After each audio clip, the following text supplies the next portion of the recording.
Did you know in Texas, if a family member of yours dies due to the negligence of someone else, you as a family member may have a wrongful death claim in Texas? I'm Knox Nunnally. With my law partner, Matt Allen, we pursue wrongful death claims for Texas families. Today, we're discussing wrongful death claims in Texas, what they are, who can file, and what damages may be recovered. So what is a wrongful death claim?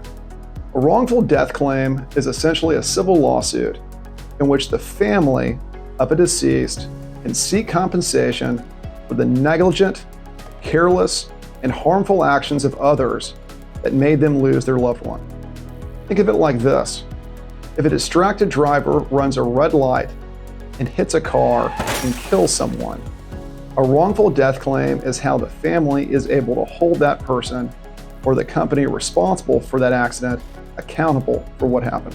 Same goes for cases involving workplace accidents and even criminal acts. The goal of these claims is not only to seek justice, but is also to seek compensation for a family to offset the financial losses they have incurred due to the loss of that family member.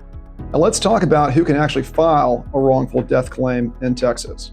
The law in Texas is very specific. You can bring a claim if you are the son or the daughter of the deceased. You can bring a claim if you are the spouse, whether through marriage or common law, and you can bring a claim if you are the parent of the deceased. Now, if none of these family members step forward within 3 months of a death occurring, a representative of the estate of the deceased may move forward and file a claim on the behalf of the estate. Now that said, not everyone who is a family member of the deceased can file a claim.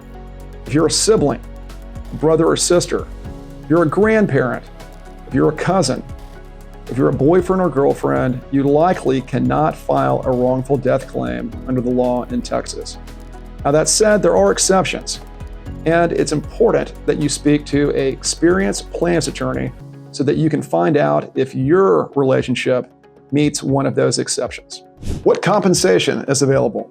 When it comes to compensation, wrongful death claims cover a wide range of emotional and financial losses incurred by most families when they lose a loved one.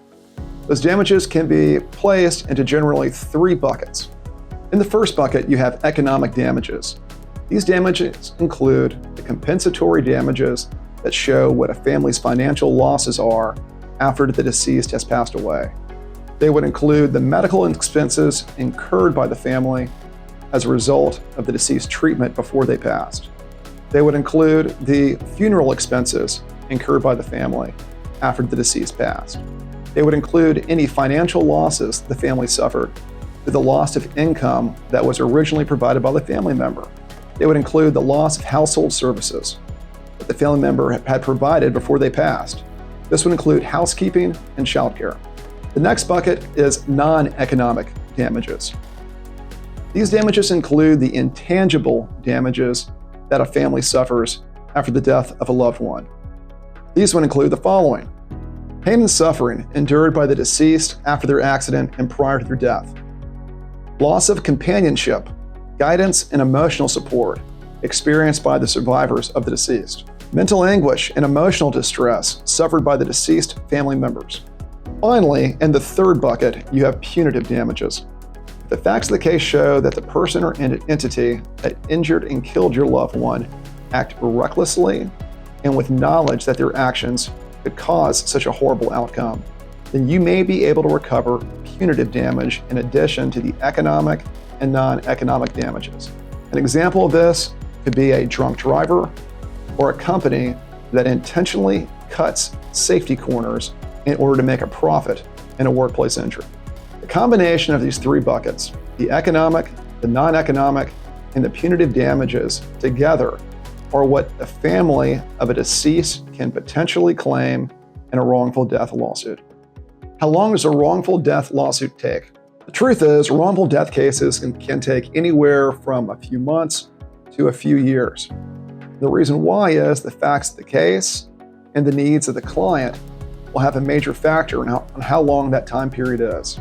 One thing is for sure though, under Texas law, you only have 2 years after the incident occurred in order to file your lawsuit, or you and the family will waive your claims on behalf of your deceased family member.